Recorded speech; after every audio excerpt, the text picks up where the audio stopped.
Hello and welcome to my channel. My name is Rachel, and if the baby bird chic Tilda Swinton at the Oscars look hasn't given it away, we're gonna do a get ready with me today. I have a couple things that I wanted to chat about and I thought that this would be a fun way to do it. So let's hop in.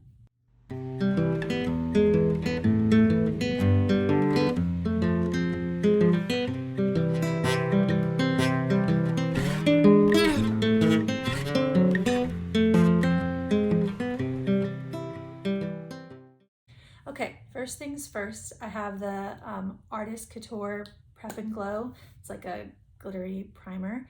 And this is part of my project pan, so I thought I would use it today. If I forget to mention anything, I'll just have it either the name or linked or something down in the description box. There was a comment on my last video, my makeup inventory, and if you're here, hi. And they were asking why I wanted to have a makeup collection that is so much smaller than the one that I have now. And I think that that's a really good question. So I thought I would just chat about that today. But first things first, I'm going to try the thing that the kids are doing, the underpainting technique. It's not really something that I do all of the time. I've done it a couple times before. I do find that when I layer both cream and powder bronzer, it can look really heavy. So I'm just gonna put my cream bronzer underneath my tinted moisturizer because that's what underpainting is, I think. And we're gonna see how it goes. I have the M Cosmetics So Soft bronzer in the shade Terra. This is so good if you want like a very neutral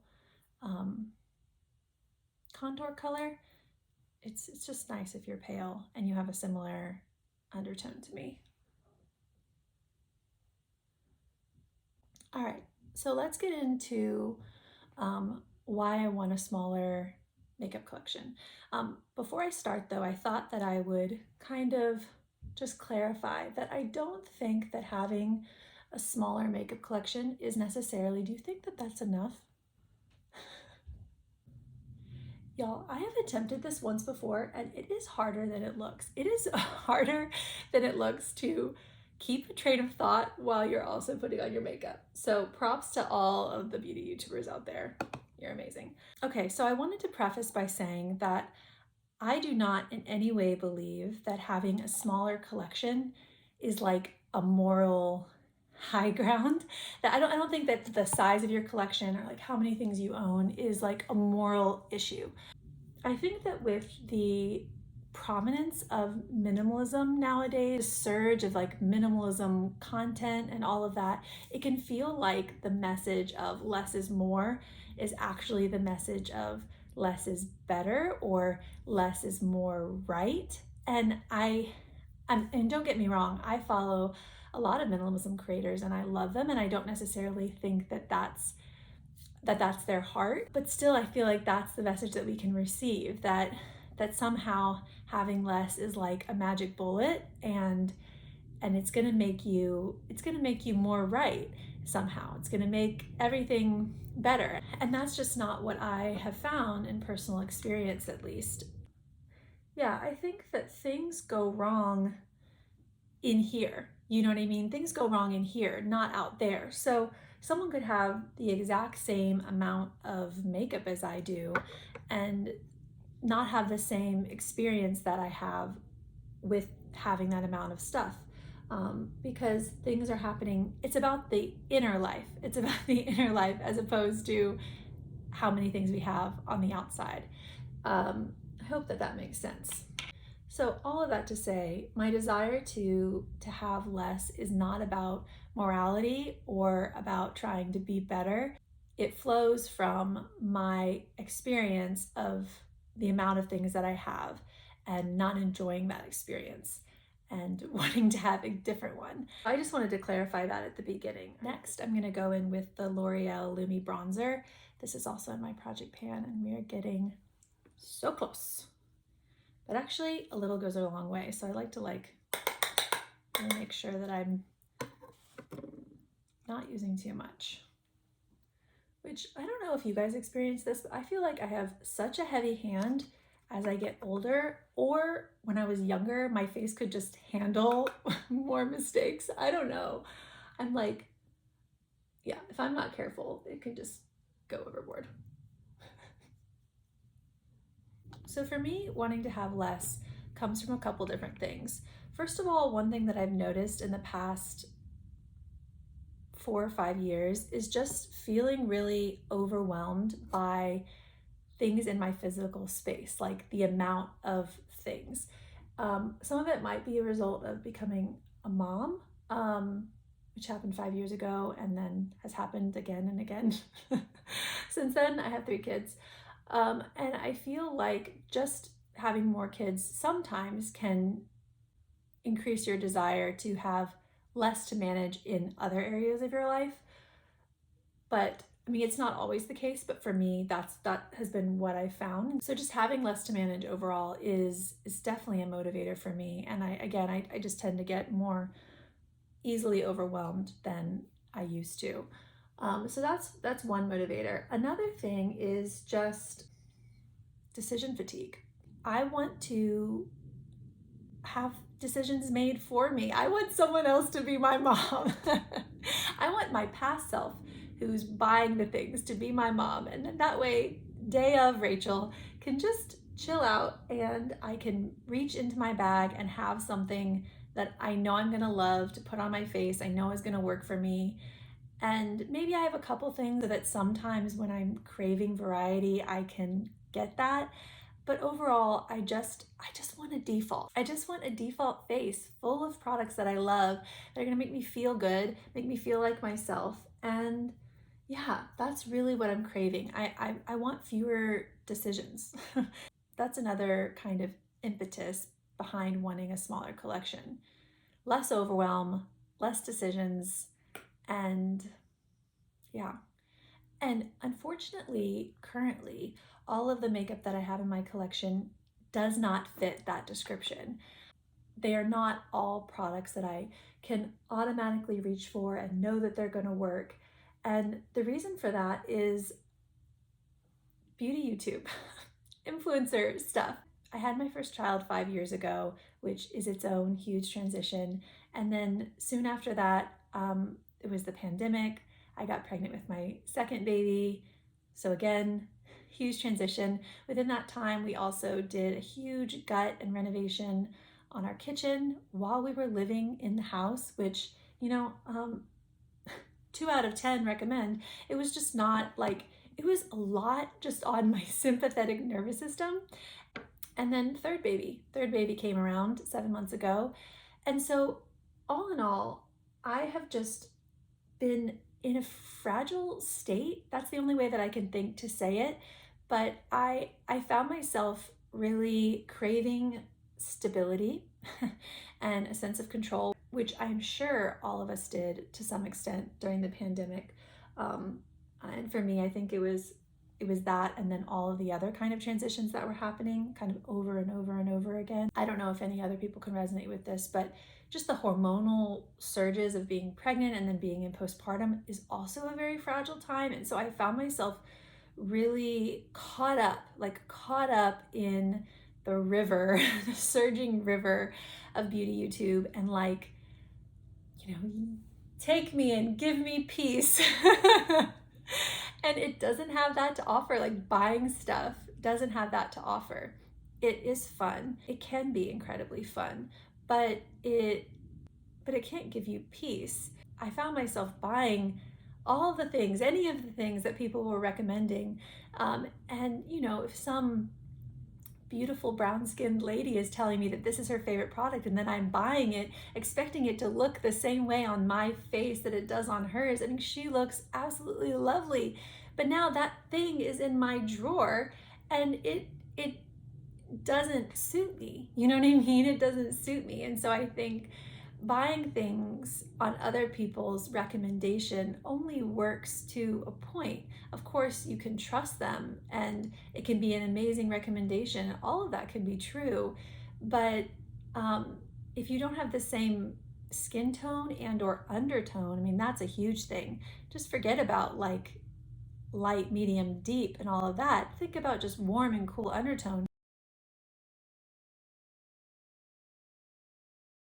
A product is not going to look the same way on you and is not necessarily going to suit you or be for you what that product is for them. And so my drawers are full. My drawers are full of a combination of things, some that suit me, some that were hits, but and others were flops, and they're still there. I purchased them and they're part of my collection, and I don't want to I don't want to just throw them away. So it's complicated, super complicated.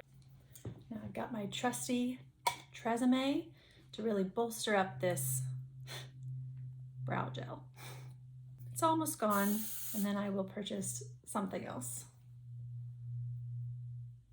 Yeah, so I feel like I've noticed this in myself for years, this kind of like pattern of craving stability and then going to things, going to purchasing to make myself feel better, make myself feel more in control of my world.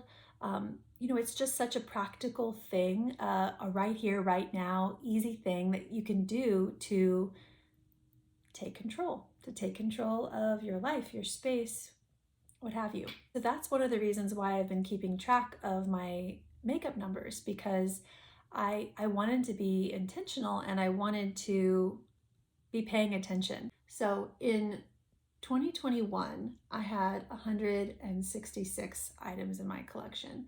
And I mentioned this in my makeup inventory, but a lot of that puffed upness of how much I had kind of a result of holding on to sentimental products from my high school days, stuff that I wasn't using, but stuff that was hard for me to let go of.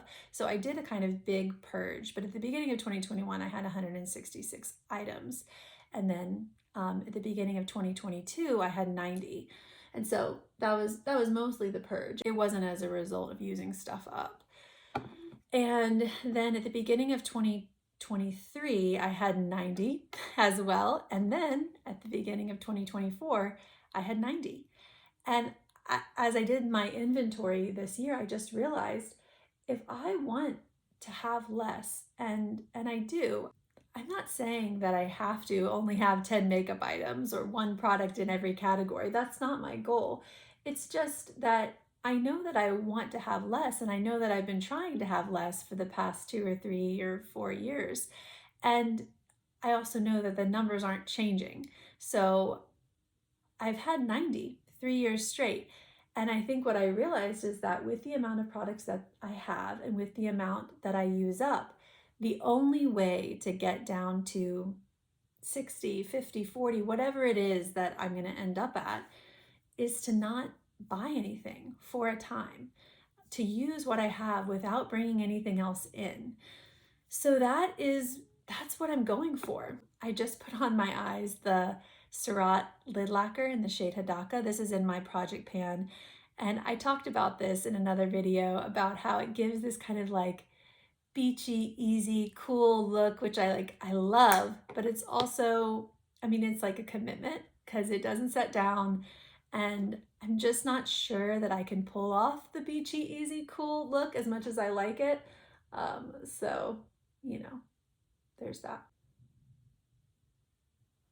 Just trying to add some definition to my lash line with this Laura Mercier Caviar Eye Stick, but it's not really working because the lid lacquer is so emollient and so wet on my eye. It's like just not picking up.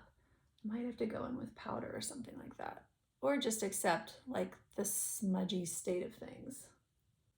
Okay, that was pretty unsuccessful. So I think I'm gonna go in with this Smashbox palette, just maybe one of these darker ones to try to create depth on the lash line. See how it goes.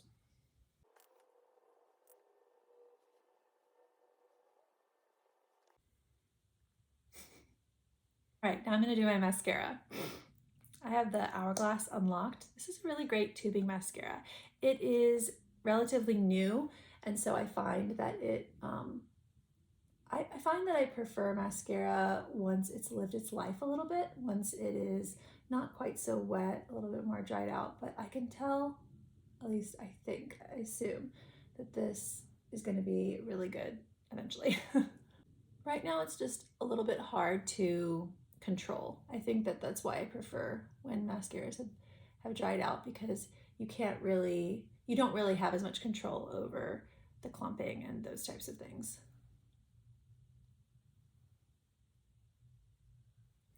I do think I'm just going to leave well enough alone and yeah, call that done. So those are some of my reasons for wanting a smaller collection, and I think I've just learned from keeping track of my numbers and keeping like really close track of what I'm purchasing and also what I'm using up, that this is the only solution that I have ahead of me, unless I want to continue having 90 makeup items for the rest of my life. I mean, that would be fine. I enjoy a lot of the things that I have, and so I want to use them. And there's really not a clear reason for me to bring anything else in this year, unless I really need to. And, you know, need is a strong word. Need is a strong word. And I don't really think that I'll need anything other than maybe a mascara. I think I'm all set. So I would love to know y'all's experience of beauty YouTube, if you're into that. I mean, I really love beauty YouTube. I really enjoy it, but I do find it difficult at times, you know, to watch a favorites video or that kind of content without then feeling the urge to purchase. To purchase something. I would love for you guys to comment down below and share your perspective. So, cover the bangs. And that is it. Those are some reasons why I want to have a smaller makeup collection and kind of how I got to where I am. I would love if we could start a conversation down below. And thanks so much for being here and for getting ready with me today. I would love it if you would subscribe and like the video and join this little community that's starting.